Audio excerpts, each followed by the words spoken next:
तर विद्यार्थी मित्रांनो, आता आपण इयत्ता 5वीच्या वर्गामध्ये आलेलो आहोत. आजपर्यंत आपण 1ली ते 4थी पर्यंत काही विषय शिकले. त्यामध्ये मराठी, इंग्रजी, परिसर अभ्यासाचा काही भाग असेल, असे काही विषय आपण शिकलेले होतो. आता आपल्याला इयत्ता 5वी मध्ये अनेक विषय या ठिकाणी अभ्यासाचे आहेत. हे अभ्यासात असताना एक वेगळा विषय आपल्यामध्ये येतोय. तर आपण सर्वप्रथम बाकी सर्व विषयांची आपण माहिती मिळवूया. आता खेळू करू शिकू हे एक विषय आपल्याकडं आहे. यामध्ये आपल्याला विद्यार्थ्यांनी किंवा विद्यार्थ्यांना मैदानावरती आपण कसे वागावे, ते इथपासून ते विद्यार्थ्यांनी कशा पद्धतीने खेळलं पाहिजे याची माहिती या पुस्तिकेमधून आपल्याला भेटणार आहे. यानंतर आपण कसे घडलो, इयत्ता 5वी मधलं हे पुस्तक आहे. तर यामध्ये मानवाची उत्पत्ती कशी झाली याची माहिती आपल्याला भेटणार आहे. यानंतर आपण परिसर अभ्यास भाग 1 हे पुस्तक अभ्यासणार आहोत. यामध्ये भूगोल या विषयाची समग्र अशी माहिती आपल्याला या माध्यमातून भेटणार आहे.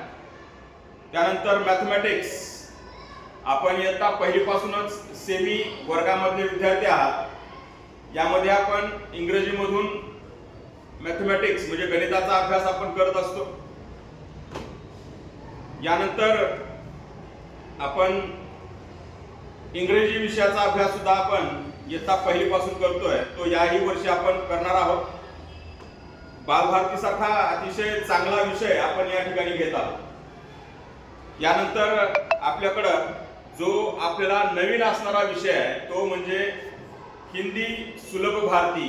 इयत्ता 5वी वर्गासाठीचा हा विषय असणार आहे.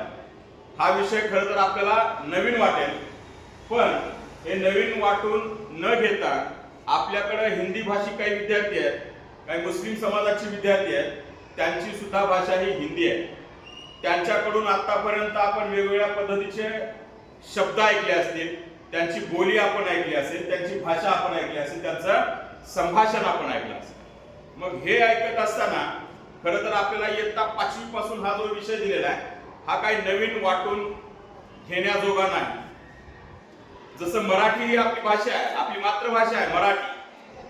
ज्या पद्धतीने आपण मराठीचा आदर करतो, मराठी भाषेमध्ये आपण इतरांच्या सोबत हितगुज करतो, मराठी भाषेमध्ये आपण इतरांच्या सोबत संवाद साधतो, संभाषण करत असतो, तशीच ही हिंदी सुद्धा भाषा आहे. हिंदी भाषा जर आपण विचार केला तर हिंदी भाषेमधून आपल्याला ही राज्यांना जोडणारी भाषा आहे. आपण जर इतर राज्यामध्ये गेलो असलो तर त्या ठिकाणी आपल्याला हिंदीमधून इतरांशी संवाद साधायचा असतो. मग हिंदी हा विषय खरं तर राज्यामध्ये आपण बोलतो.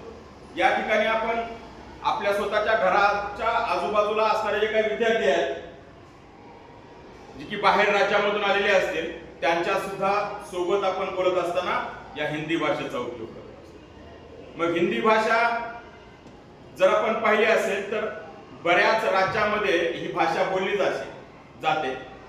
मराठी ही भाषा जशी आहे अगदी तशाच पद्धतीने या मराठी सोबतच हिंदी भाषेचाही आपण अभ्यास केला पाहिजे, इंग्रजी भाषेचाही आपण अभ्यास केला पाहिजे. इंग्रजी भाषा जर आपण पाहिली तर ही भाषा कशी आहे, जागतिक दर्जाची ही भाषा आहे. कशी भाषा आहे, जागतिक दर्जाची भाषा आहे. तर ह्या भाषेमधून जागतिक दर्जासोबतच आपण राज्यामध्ये असणारा जो काही मेळ आहे, जो काही आपल्याला बोलायची भाषा आहे, त्याचा सुद्धा मेळ आपल्या हिंदी भाषेच्या माध्यमातून आपल्याला पाहायचा आहे. मग हिंदीमध्ये असणारे सर्व साहित्य आपल्याला हिंदी भाषेमधून असणारे साहित्य आपल्याला वाचता येते. म्हणजे प्रत्येक एक भाषा ज्या वेळेस आपण अभ्यासतो त्या वेळेस आपल्याला त्या भाषेमधलं सर्व माहिती आपल्याला भेटत असते. म्हणजे आपल्याकडे ज्या काही भाषा शिकवल्या जातात, जसं मराठी असेल, हिंदी असेल, इंग्रजी आहे, पुढच्या काळामध्ये तुम्हाला जसं जसं तुमचं शिक्षण जास्त होत जाईल, जसं जसं तुम्हाला माहिती होत जाईल की आपल्याला इतर भाषा सुद्धा शिकायच्या असतात, जसं जपानीज भाषा आहे, चायनीज भाषा आहे, ही सुद्धा आपल्याला शिकायची असते. मग त्यांच्यामध्ये असणारे जे काही साहित्य आहे त्यांच्या कादंबऱ्या असतील, त्यांच्या गोष्टीची पुस्तकं असतील, हे जे काही आपल्याला वाचायचं आहे ते सुद्धा आपल्याला वाचायला भेटेल किंवा त्यामधून सुद्धा आपल्याला आनंद घेता येईल. जसं आपण मराठीमध्ये असणारे ज्ञानेश्वरी आपण वाचतो, तसंच हिंदीमध्ये सुद्धा असेच काहीतरी ग्रंथ त्या ठिकाणी असतील, कादंबऱ्या असतील, त्याची सुद्धा आपल्याला माहिती या हिंदी भाषेमुळे होणार आहे. हिंदी भाषेमध्ये असणाऱ्या सर्व साहित्याची माहिती आपल्याला मिळणार आहे.